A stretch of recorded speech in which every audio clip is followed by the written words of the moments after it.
In this video, I'm going to go over how you would submit assignments in Google Documents or Google Docs.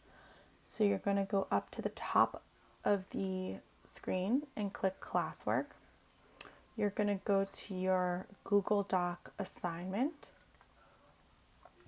If you click on the assignment, you'll notice that it says your name, the assignment title, and then what the assignment is in.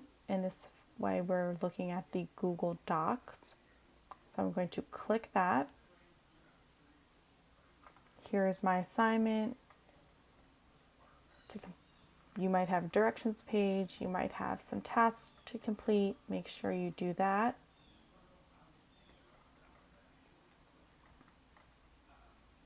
And then once you are done with the assignment, you're going to go to the top on the right by the blue share button.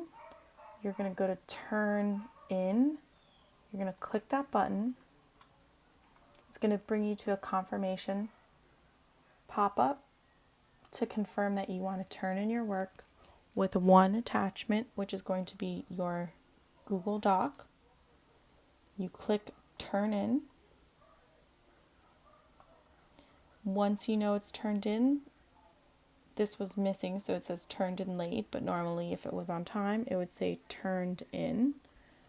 And then once you have this unsubmit button, that means you turned it in. And that's it.